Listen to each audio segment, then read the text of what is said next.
Welcome back to MZ knowledge academy.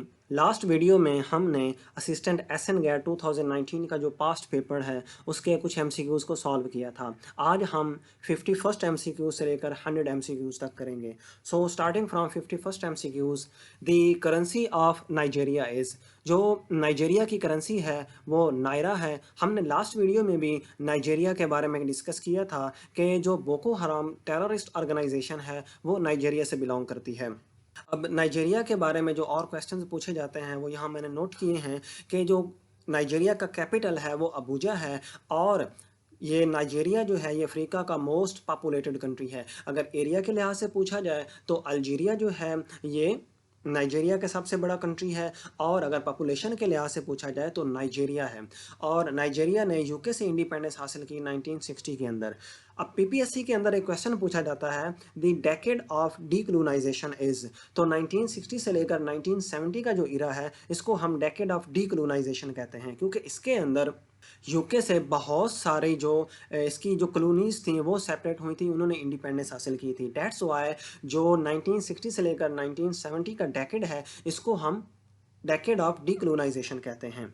52nd question is, diet is the parliament of which country. अब Japan के बारे में जो mostly MCQs पूछे जाते हैं उनमें से एक एमसीक्यूज़ ये है कि जापान की पार्लियामेंट को हम क्या कहते हैं। जापान की पार्लियामेंट का नाम डाइट है। अब जो जापान है इसको हम मेजरली 4 आइलैंड में डिवाइड करते हैं। जो पहले का नाम जो सबसे नॉर्दर्न पार्ट है उसको हम होक्काइडो आइलैंड कहते हैं। देन जो सबसे बड़ा पोर्शन आपको नज़र आ रहा है इसको हम होन्शु आइलैंड कहते हैं, और इसी के अंदर ही हिरोशिमा प्रेजेंट है जहाँ पर यूएसए ने 1945 के अंदर एटॉमिक बॉम्ब गिराए थे। Then the most southern part is known as Kyushu island, जिसके अंदर नागासाकी प्रेजेंट है, and this portion is the smallest part, the smallest island of Japan, जिसको हम शिकोको आइलैंड कहते हैं।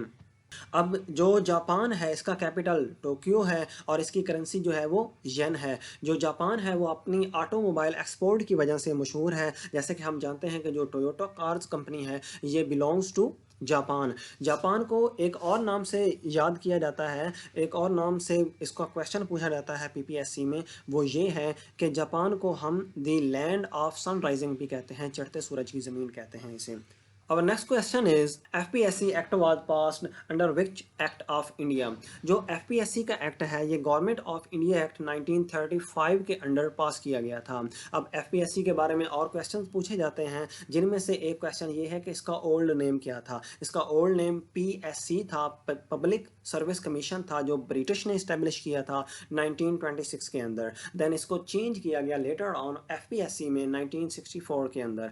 एंड जो अभी क्वेश्चन पूछा जाएगा जो करंट अफेयर्स में आता है कि जो करंट चेयरमैन है FPSC का वो लेफ्टिनेंट जनरल अख्तर नवाज सत्ती हैं, जो अभी रिसेंटली बने हैं।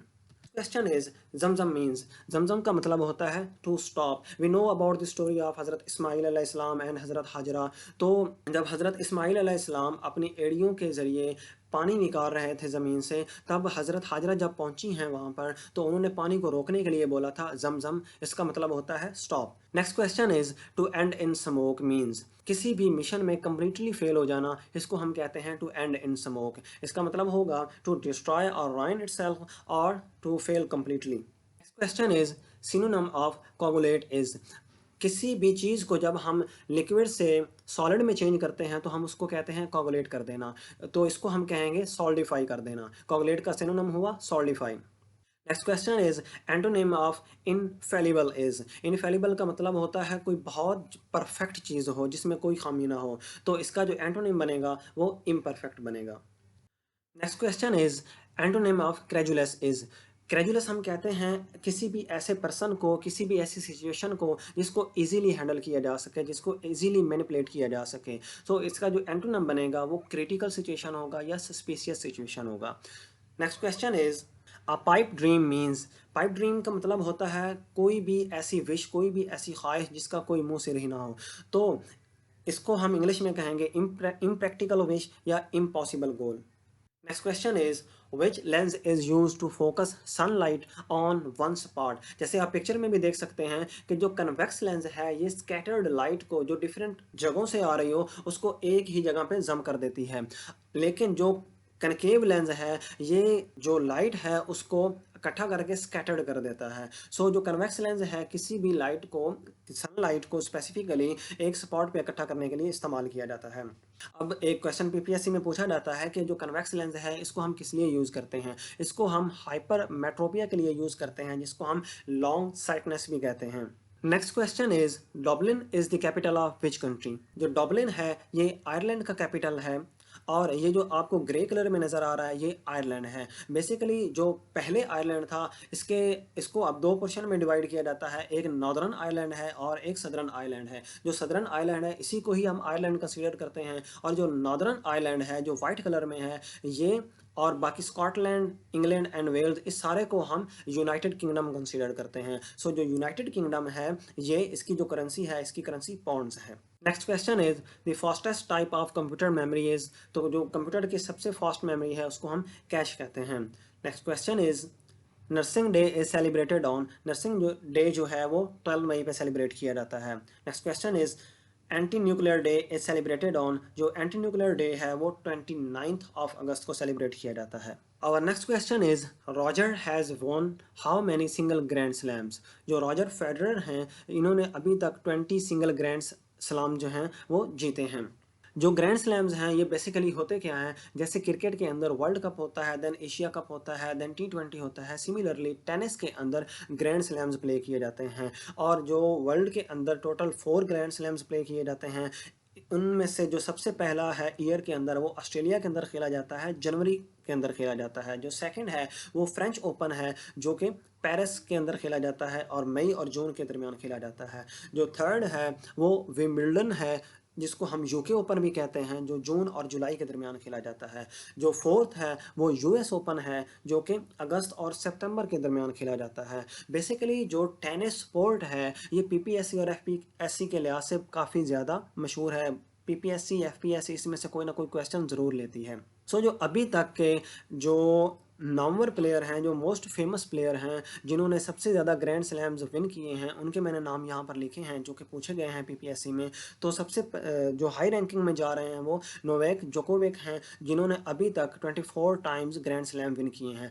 दूसरे नंबर पर राफेल नडाल हैं जो कि 22 टाइम्स ग्रैंड स्लैम चैंपियन रह चुके हैं। और जो तीसरे नंबर पर हैं वो रॉजर फेडरर हैं जिनके बारे में ये क्वेश्चन पूछा गया था, वो 20 टाइम्स चैंपियन रह चुके हैं।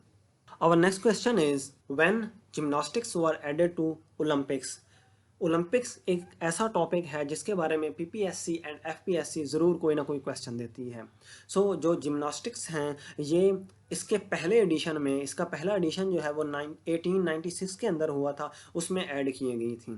और इसका जो ओल्ड एडिशन था, बेसिकली जो ओलंपिक्स हैं, जो ओल्ड ओलंपिक्स हैं वो 776 बीसी से स्टार्ट हुई थी। लेकिन जो क्वेश्चन पूछा जाता है वो ये है कि जो मॉडर्न ओलंपिक्स हैं वो कब स्टार्ट हुई। तो जो मॉडर्न ओलंपिक्स हैं वो 1896 से स्टार्ट हुई और ग्रीस के अंदर एथेंस जो उसका कैपिटल है उसके अंदर पहली बार खेली गई थी, जिसको हम समर ओलंपिक्स कहते हैं।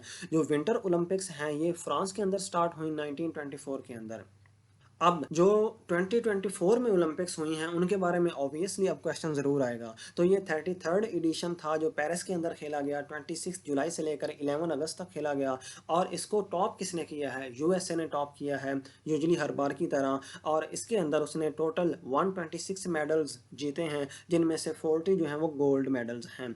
और ये क्वेश्चन रिसेंटली पूछा गया था किसी पेपर के अंदर कि जो टोक्यो ओलंपिक्स हुई थी उनके अंदर कौन सी कितनी नई गेम्स ऐड की गई थी। तो उनके अंदर 4 न्यू गेम्स ऐड की गई थी। अब पाकिस्तान की बात करें तो पाकिस्तान जो अभी तक 11 मेडल्स जीत चुका है, जिनमें से 4 गोल्ड मेडल हैं, 3 हॉकी में जीते हैं और एक जेवलिन थ्रो में जीता है जो कि अर्शिद नदीम ने रिसेंटली जीता है। और next question is Martina Hingis is famous player of tennis belongs to which country. Tennis के बारे में अगेन क्वेश्चन आ गया कि जो मार्टिना हिंगिस हैं ये किस कंट्री से बिलोंग करती हैं। जो मार्टिना हिंगिस हैं ये स्विट्ज़रलैंड से बिलोंग करती हैं और ये फेमस किस लिए हैं क्योंकि ये यंगेस्ट ग्रैंड स्लैम चैंपियन हैं जिन्होंने जो चैंपियन बनी थी at the age of 16 years only.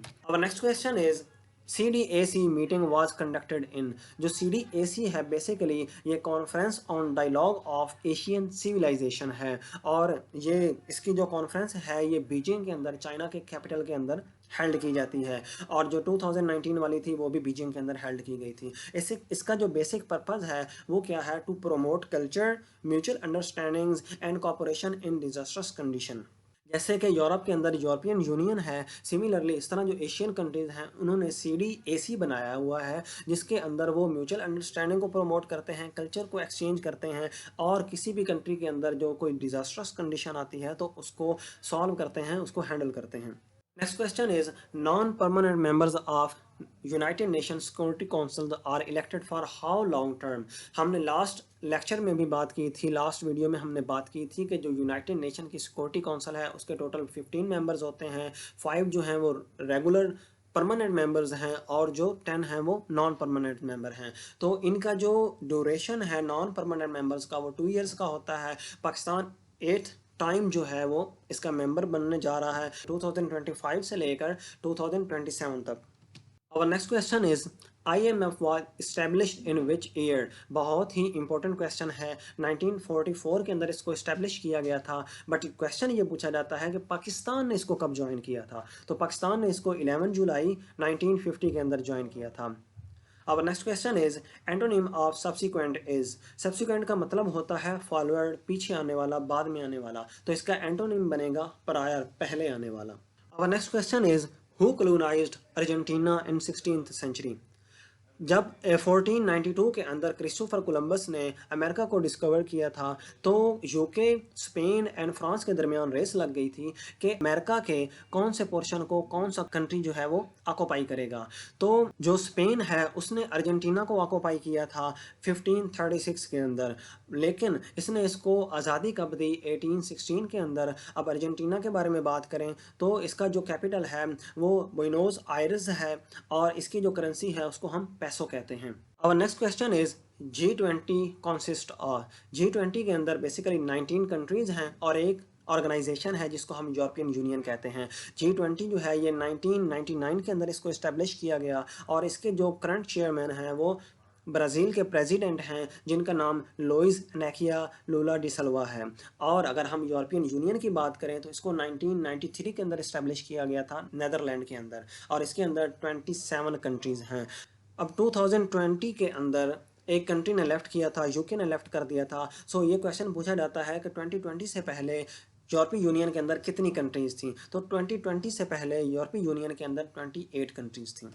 और next question is, treaty of Oregon was signed in. जो ट्रीटी ऑफ ओरेगन है वो 1846 के अंदर साइन की गई थी। बेसिकली ट्रीटी ऑफ ओरेगन थी क्या कि जो USA है, यूनाइटेड स्टेट्स ऑफ अमेरिका है, इसने 1776 के अंदर यूके से अपनी इंडिपेंडेंस डिक्लेयर करवा ली, लेकिन जो कनाडा का पोर्शन है नॉर्थ अमेरिका में ये अभी भी ब्रिटिश के कंट्रोल में था। सो ब्रिटिश, नॉर्थ अमेरिका और USA के दरमियान जो बाउंड्री का एक मुआहदा हुआ था, ट्रीटी हुई थी, उसको हम ट्रीटी ऑफ ओरेगन कहते हैं। और ये क्वेश्चन पूछा जाता है कि जो कनाडा और USA के दरमियान बाउंड्री है उसको हम क्या कहते हैं। ट्रीटी ऑफ ओरेगन को हम 49th पैरेलल कहते हैं। और next question is, in the second constitutional assembly of Pakistan, Muslim League formed a coalition government with। Basically वो पूछना ये चाह रहा है कि जब पाकिस्तान की सेकंड कॉन्स्टिट्यूशनल असेंबली बनी है तब मुस्लिम लीग ने कौन सी जमात के साथ एक कोalition गवर्नमेंट बनाई थी। हुआ ये था कि जो फर्स्ट कॉन्स्टिट्यूशनल असेंबली बनी थी 1947 के अंदर, जिसके जो हेड थे वो कायद-ए-आज़म साहब ख़ुद थे, तो उनके ज़िम्मे काम ये था कि एक कॉन्स्टिट्यूशन बनाना है, जो पावर्स की डिवीज़न है उनको डिसाइड करना है, इधर हमारी फेडरल गवर्नमेंट होगी, प्रोविंशियल गवर्नमेंट होगी, या जो हमारे मुस्तकबिल के फ़ैसले हैं वो सारे करने हैं। लेकिन 1954 तक कोई भी ऐसा डिसीजन ना हो पाया, कोई भी कॉन्स्टिट्यूशन ना बन पाया। इधर हमारी फेडरल गवर्नमेंट होगी, प्रोविंशियल गवर्नमेंट होगी, बाई कैमरल होगी, यूनी कैमरल होगी, कोई डिसीजन नहीं हो पाया। तो जो उस टाइम 1954 में ग़ुलाम मोहम्मद साहब जो हमारे गवर्नर जनरल थे, उन्होंने जो फर्स्ट कॉन्स्टिट्यूशनल असम्बली थी उसको ख़त्म कर दिया। तो जो सेकंड कॉन्स्टिट्यूशनल असम्बली बनी उसमें मुस्लिम लीग और जो ईस्ट पाकिस्तान में जो सारी जमातें थीं उन्होंने मिलकर एक जमात बनाई जिसको हम यूनाइटेड फ्रंट कहते हैं, जिसको लीड कर रहे थे अबुल कासिम फजलुल हक, जिसको हम AK फजलुल हक कहते हैं। तो जो मुस्लिम लीग थी उसने कोalition किया यूनाइटेड फ्रंट के साथ तब जो सेकंड कॉन्स्टिट्यूशनल असेंबली बनी वो 1955 के अंदर बनी। जो यूनाइटेड फ्रंट था ये ए के फजलुल हक के ज़रिए लीड किया जा रहा था। अब ए के फजलुल हक साहब के बारे में क्वेश्चन पूछे जाते हैं, ये दरमियान में ए के फजलुल हक साहब खड़े हैं, उनके साथ शेख मुजीबुर रहमान साहब हैं, और इनके बारे में क्वेश्चन ये आता है कि ए के फजलुल हक साहब को शेर बंगाल भी कहते हैं, और जो लाहौर रेजोल्यूशन दी गई थी जिसको हम पाकिस्तान रेजोल्यूशन भी कहते हैं वो ए के फजलुल हक साहब ने दी थी। और next question is a baby's heart beat start. जो एक बेबी की हार्ट बीट है वो उसकी पैदाइश से पहले ही स्टार्ट हो जाती है। अगर एग्जैक्ट वीक का पूछा जाए तो वो 6th वीक में जाके स्टार्ट हो जाती है। Our next question is in MS Word 2007 which shortcut key is used to switch outline view? That's a very famous question। जो 2007 का वर्जन है उसमें हम ALT plus control plus O को दबाएं तो हमारे पास जो आउटलाइन व्यू है वो शो हो जाता है। Our next question is in MS Excel you can use the horizontal and vertical scroll bar too। ये हमारे पास वर्टिकल बार्स हैं जिनको हम स्क्रॉल करके जो रोज़ हैं उनको ऑब्जर्व कर सकते हैं, और ये नीचे हमारी हॉरिजेंटल स्क्रॉल बार्स हैं जिनको हम स्क्रॉल करके कॉलम्स को देख सकते हैं। तो जो horizontal and vertical scroll bars हैं उनको हम किस पर्पज़ के लिए इस्तेमाल करते हैं? कॉलम्स एंड रोज़ को देखने के लिए। Our next question is which country is called as land of gift of river Nile? जो रिवर नाइल है ये पीपीएससी का एफपीएससी का बहुत ही फेवरेट टॉपिक है, और इसको किसी ना किसी तरह वो किसी ना किसी पेपर में ज़रूर लेके आता है। तो जो इजिप्ट है, मिस्र है, इसको हम land of gift of river Nile कहते हैं। इजिप्ट के बारे में जो क्वेश्चन पूछे जाते हैं, इसका जो कैपिटल है वो कायरो है जिसको हम काहिरा कहते हैं, और इसकी जो करेंसी है वो इजिप्शियन पाउंड है। और जो इम्पोर्टेंट क्वेश्चन इसके बारे में पूछा जाता है कि जो अलेक्जेंड्रिया पोर्ट है वो कहाँ पे है? जो अलेक्जेंड्रिया पोर्ट है वो इजिप्ट के अंदर है। अभी जो रिसेंटली पेपर हुआ था एक्साइज इंस्पेक्टर का, तो उसमें क्वेश्चन पूछा गया था कि शर्म उल शेख जो है वो किस कंट्री के अंदर है? जो शर्म उल शेख सिटी है ये इजिप्ट के अंदर मौजूद है। रिवर नाइल के बारे में अगर बात करें तो इसकी जो लेंथ है वो 6650 किलोमीटर है, जो कि 11 कंट्रीज से पास हो रहा है, और इसको लॉन्गेस्ट रिवर कहा जाता है। लार्जेस्ट नहीं कहा जाता, लार्जेस्ट जो है वो अमेजोन रिवर है, लेकिन इसको लॉन्गेस्ट रिवर कंसीडर किया जाता है, जो कि लेक विक्टोरिया से यहाँ से स्टार्ट होकर अबव नॉर्थ की तरफ जाता है, और ये इजिप्ट को क्रॉस करता हुआ मेडिटेरेनियन सी में जाके गिर जाता है। Our next question is हुपैपा glacier is located in which country? जो हुपैपा ग्लेशियर है ये न्यूजीलैंड के अंदर मौजूद है, और इसको हम तस्मन ग्लेशियर भी कहते हैं। ये न्यूजीलैंड का लार्जेस्ट एंड लॉन्गेस्ट ग्लेशियर है जिसकी लेंथ जो है वो 27 किलोमीटर्स है। अब ग्लेशियर्स के बारे में और बहुत सारे क्वेश्चन पूछे जाते हैं, जैसे कि world longest glacier is Lambert glacier जो कि 82 किलोमीटर्स हैं, और ये अंटार्कटिका में मौजूद है। और जो सेकेंड लॉन्गेस्ट ग्लेशियर है वो सियाचिन ग्लेशियर है जो कि 78 किलोमीटर्स है, और कश्मीर के अंदर मौजूद है, जो कि 1999 की कारगिल वार के बाद इंडिया के कंट्रोल में चला गया। Our next question is a person spends 35% of his income on food and 25% on children education and 85% of remaining on house rent. What percentage of his income in is still left? So basically वो कह रहा है कि एक person है जिसके पास 100 rupees हैं, हम एज्यूम कर लेते हैं 100 रुपीज़ हैं, जिसमें से उसने 35 जो हैं वो फूड पे लगा दिए हैं, और जो 25 हैं उसने चिल्ड्रन की एजुकेशन पे लगा दिए हैं। सो 35 एंड 25 जो है वो उसका 60% बन जाएगा, और बाकी जो रिमेनिंग है वो हमारे पास कितना रह जाएगा? 40% रह जाएगा। अब वो कहता है कि जो रिमेनिंग है उसका 80% जो है उसने रेंट दे दिया है। अब हमने 40 का जो है 80% निकालना है। तो जब भी हम परसेंट निकालते हैं तो हमेशा याद रखिए कि जहाँ पर भी परसेंटेज आएगा उसको हम ओवर 100 कर देंगे, और जहाँ पर ऑफ आएगा वहाँ पर हम उसको मल्टीप्लाई कर देंगे। सो हमने निकालना है 80% of 40। So 80% of 40 is equal to 80 over 100 cross 40। So इसको हम सॉल्व करेंगे तो 32 आ जाएगा। अब 32 जो है उसने रेंट दे दिया है। अब 40 में से अगर हम 32 निकाल देंगे तो हमारे पास 8% जो है हमारा आंसर आ जाएगा, जो उसकी इनकम अभी बाकी है। Our next question is when 20% of itself added to a number it gives 102, find the number। अब हमने एक नंबर मालूम करना है। हमने सपोज कर लिया कि वो जो नंबर है वो x है। अब हमने क्वेश्चन को देखकर एक इक्वेशन बनानी है। 20% means 20 over 100 of multiply it's self मतलब जो हमने नंबर ले रहे हैं तो वो क्या होगा, x। अब एडेड टू अ नंबर मतलब हम उसको साथ में ऐड भी कर रहे हैं, सो हमारी इक्वेशन बन जाएगी 20/100 क्रॉस x जमा plus x is equal to 102। So हम इसको, अगर हम इसका एलसीएम लें तो 100 आ जाएगा, और अगर हम इसको सिंप्लीफाई करते जाएं, सॉल्व करते जाएं, तो हमारे पास जो है आंसर है वो 85 आ जाएगा। और next question is Labrador is a breed of, जो लेब्रेडर है ये डॉग्स की एक ब्रीड है। नेक्स्ट क्वेश्चन इज बाप का गुनाह किसकी किताब है, ये हकीम शुजा अहमद की किताब है। नेक्स्ट क्वेश्चन इज उर्दू अदब की तवील तरीन तारीख किसने लिखी है, उर्दू अदब की जो तवील तरीन तारीख है वो डॉक्टर जमील जालबी ने लिखी है। नेक्स्ट क्वेश्चन इज अल्लामा इकबाल की पहली नज़म कौन सी थी, ये बहुत ही बार क्वेश्चन पूछा गया है पीपीएससी के अंदर। अल्लामा इकबाल साहब की जो पहली नज़म थी वो हिमालय थी। पहली किताब के बारे में भी क्वेश्चन पूछा जाता है। पहली किताब जो थी वो असरार खुदी थी, जो कि 1915 के अंदर पब्लिश की गई। नेक्स्ट क्वेश्चन इज शिकवा जवाब शिकवा अल्लामा इकबाल के कौन से कलाम में है, जो शिकवा जवाब शिकवा है ये बेसिकली बांगे दरा के अंदर मौजूद है, जिसको 1924 के अंदर पब्लिश किया गया था। नेक्स्ट क्वेश्चन इज हमदर्द नामी अखबार किसने जारी किया, जो अखबार और रिसाले हैं, जो पुराने रिसाले थे, इनमें से दो बहुत ज़्यादा फेमस हैं जिनके बारे में पीपीएससी बार बार क्वेश्चन पूछता है। That one is Hamdard Risala, the other is Zimmedar Risala. जो हमदर्द है वो मौलाना मोहम्मद अली जौहर साहब शाया किया करते थे, और जो ज़िम्मेदार रिसाला है वो मौलाना ज़फ़र अली ख़ान साहब शाया किया करते थे। नेक्स्ट क्वेश्चन इज तजाहिल आरफाना से क्या मुराद है, इसका मतलब ये होता है कोई ऐसा इंसान जो जानबूझकर बेवकूफ़ी करता हो, जानबूझकर अनजान बनता हो, बेवकूफ़ बनता हो। नेक्स्ट क्वेश्चन इज किस उर्दू नक़ाद ने गज़ल को नीम वहशी सनफ़ शायरी करार दिया है, तो ये कलीमुद्दीन वहीद थे। नेक्स्ट क्वेश्चन इज बिनतुल अनब से क्या मुराद है, बिनतुल अनब का जो कॉन्टेक्स्ट में मीनिंग है वो अंगूर की शराब है, लेकिन अगर हम इसके लिटरल मीनिंग लफ्जी मतलब की बात करें तो वो अंगूर की बेटी है। नेक्स्ट क्वेश्चन इज अकल का अंधा गांठ का पूरा, इस मुहावरे का क्या मतलब है, तो इसका मतलब ये होता है अकल का अंधा बेवकूफ़ आदमी, गांठ का पूरा मालदार, तो इसका मतलब ये होता है बेवकूफ़ मालदार। Question is to start a slide show presentation we press, बहुत ही फेमस क्वेश्चन है, बहुत ही रिपीटेड क्वेश्चन है।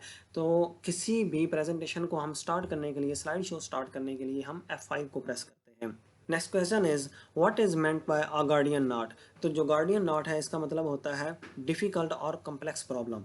Next question is which nation was awarded with मन्नो सलवा, तो जो हज़रत मूसा अलैहिस्सलाम की कौम थी उसको मन्नो सलवा जो है वो दिया जाता था।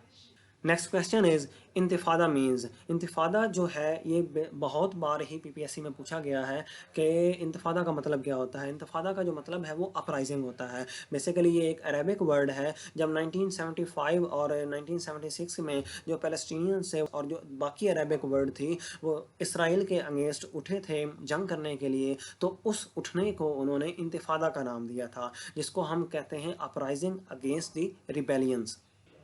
Our next question is Babu sir pass connects, जो बाबू सर पास है ये केपीके को गिलगित बल्तिस्तान के साथ कनेक्ट करता है। अगर स्पेसिफिकली अगर हम डिस्ट्रिक्ट्स की बात करें तो ये एबटाबाद को गिलगित डिस्ट्रिक्ट के साथ कनेक्ट करता है। और जो पाकिस्तान के पास हैं उनके बारे में बहुत बार क्वेश्चन पूछा जाता है, और जो पाकिस्तान का हाईएस्ट पास है वो मुश्ताक पास है, जिसकी जो ऊंचाई है सतह समंदर से वो 19,728 फीट है।